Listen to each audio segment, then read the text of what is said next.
안녕하세요. 공인회계사 김용호입니다. 오늘은 회계사에 대한 흔한 오해라는 주제로 가볍게 한번 얘기를 좀 드릴까 하는데요. 여러분들 뭐 회계사라고 하면은 주식도 잘할 것 같고 암산도 잘할 것 같고 또 뭐 소비도 철저하게 계산적으로 지출할 것 같고 뭐 이런 느낌이 오시잖아요. 오늘 제가 그렇지 않다는 거 그게 다 오해라는 거 말씀드리도록 하겠습니다.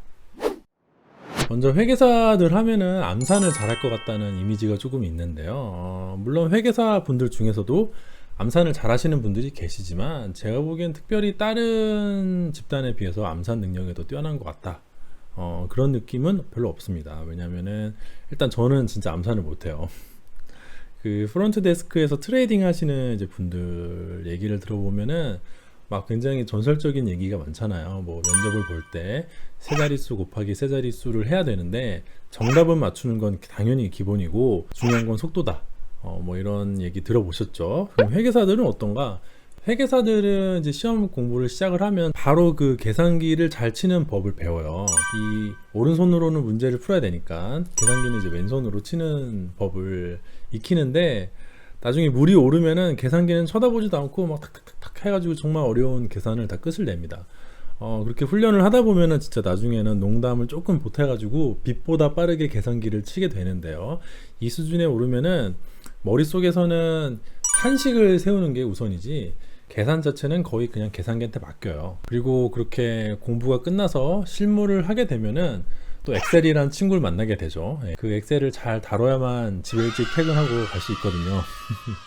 그래서 결론적으로 숫자를 다루긴 하지만은 대체로는 계산기나 엑셀에 의존하기 때문에 뭐 특별히 암산하는 능력이 개발되거나 뭐 더 개선되거나 그런 면은 좀 없는 것 같아요. 그래서 암산을 잘한다는 거는 오해라고 저는 생각을 합니다.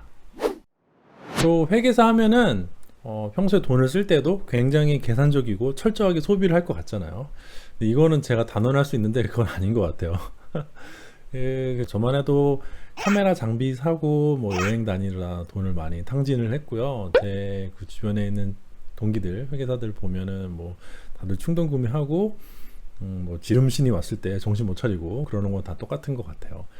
그리고 보통 그 뭐 땡땡 비용이라고 하는 그 비속어 있잖아요. 이게 뭐 방송이라 비속어는 제가 못하겠지만은 하여튼 그런 비용 경무에 시달리다 보면은 그런 지출이 상당히 많아져요. 그래서 뭐 딱히 제가 보기에는 소비를 철저하게 계산해서 하고 있는 느낌은 아니다. 또 연말정산을 눈 감고도 할 수 있을 것 같잖아요. 근데 실은 회계사들이라고 해서 연말정산을 특별하게 더 잘하는 것 같지는 않습니다. 특히 법인 다니면은 연말정산 하는 게 1월 정도 하잖아요. 그때는 회계감사 피크 시즌이라서 그래서 다들 좀 대충대충 날림으로 하는 경향이 좀 있어요. 저 같은 경우에는 그냥 홈택스에서 주는 그 기초적인 자료 있잖아요. 그것만 집어넣고 땡을 치는 경향이 좀 있습니다. 제가 이제 안경을 쓰는데 광고는 아니지만 제가 쓰고 있는 이 안경이 젠틀몬스터에서 한 20만원 주고 산 거거든요. 그럼 이거 영수증을 따로 챙겨놨다가 제가 연말정산할 때 제출하면 추가적으로 공제가 돼요. 그런데 저는 귀찮아서 안 했어요. 속으로 그냥 계산해보는 거죠. 내 한계 세율이 얼만데 이거를 갖다 내면은 뭐 공제되는 거에 얼마 퍼센테이지 때리면은 세액 효과가 어느 정도 나겠네. 그냥 귀찮다 패스하자. 이렇게 되는 거라고 보시면 될 것 같아요. 그리고 또 회계사 업무가 크게 세무, 감사, 자문 이렇게 세 가지로 나눠지는데요. 세무는 그 중에서도 개인 세무와 법인 세무로 나눌 수 있을 것 같아요. 개인 세무는 그 업무를 하지 않으면 그 내용을 다 알기가 힘듭니다.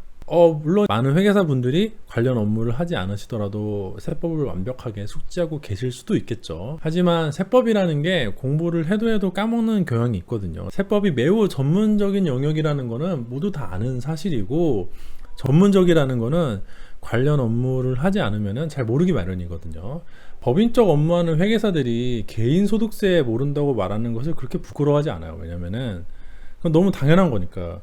예를 들어 성형외과 의사가 산부인과 진료를 못한다고 부끄러워하지 않잖아요.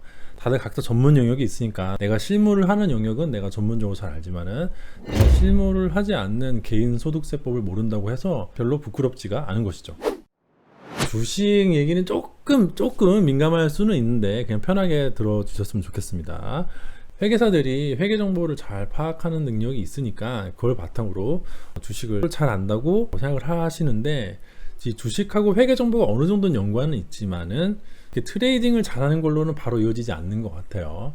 제가 보는 이 주식시장은 각 종목들을 둘러싸고 여러 개인과 투자자들이 이 종목의 가치가 얼마일까 라고 이렇게 밸류에이션을 하고 있는 과정이라고 전 보여져요. 여기서 포인트는 그 종목의 진정한 가치, 그러니까 보통 펀드멘탈이라고 하는 그 기업의 가치도 물론 중요하지만은 그 종목을 바라보고 있는 사람들의 생각이 또 상당히 중요한 것이죠. 예를 들어 실제로는 그 회사 가치가 한 200원 수준인데 사람들이 다 이걸 2,000원이라고 생각을 하면은 그 회사 주식은 2,000원이 됩니다. 그렇게 거래가 되니까요. 그 주가가 막 미친듯이 오르락 내리락 하는 종목들 있잖아요. 그런 종목들의 펀더멘탈이 춤을 추고 있느냐, 그건 아니죠. 춤을 추고 있는 거는 사람들의 마음이라고 저는 생각을 합니다.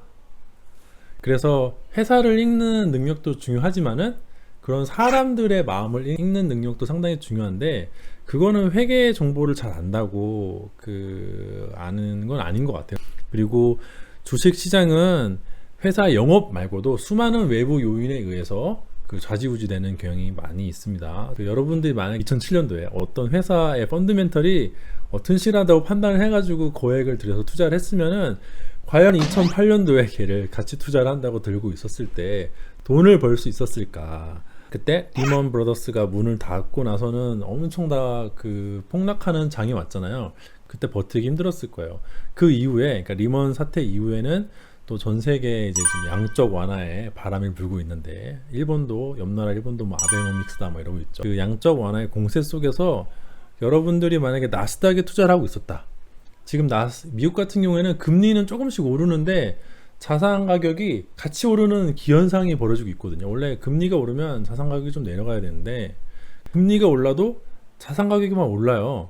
그런 와중에 여러분들이 나스닥에 투자하면서 막 재무 분석을 열심히 하고 있었다면은 과연 돈을 벌 수 있었을까? 좀 의문이죠. 특히 요즘 우리나라 같은 경우 환율이나 주가도 상당히 미중 무역 갈등에 많은 영향을 받고 있는데, 이게 어떻게 될지 예상들이 많은데, 이런 정치적인 상황은 그걸 예측하는 거는 회계 정보를 잘 안다고 파악할 수 있는 게 아니라고 생각을 하고요. 그리고 무엇보다 회계 정보는 어디까지나 과거 정보예요. 과거 데이터를 열심히 분석을 한다고 해서 미래를 예측할 수 있는 건 아닌 것 같습니다. 게다가 회계법인에서 근무를 하다 보면은 독립성 때문에 종목에 제한이 걸리는 경우가 많아요. 많은 사람들이 회계사가 내부 정보를 알 수 있으니까 주식을 잘할 것 같다라고 생각을 하시는 것 같은데, 그건 진짜 오해입니다. 왜냐면은 내부 정보를 이용하면 불법이고요. 실제로 이용하다 걸리면은 뉴스에 나와요. 큰일 나요. 실제로 그런 경우도 있었고요. 이렇게 내부 정보를 이용하는 걸 금지하기 위해서 회계법인에서 근무하는 회계사들은 자기가 근무하는 회계법인이 감사하는 종목은 투자를 할 수 없도록 제한이 걸려져 있거든요. 이 정도면은 회계사에 대한 오해에 대해서 조금 말씀을 드렸는데, 어디까지나 가벼운 마음으로 녹화를 했으니까 너무 진지하게 무겁게 받아들이시지 않으시면 좋겠어요. 어디에나 예외는 존재할 수 있습니다. 아시겠죠? 다만 이제 본 영상을 통해서 회계사라는 직업에 대해서 조금 더 친숙하게 여러분들이 느끼셨으면 좋겠습니다. 우리는 여러분들하고 같은 친숙한 이웃, 스파이더맨은 아니지만 어카운트맨입니다. 오늘 영상 여기서 마치도록 하겠습니다. 감사합니다.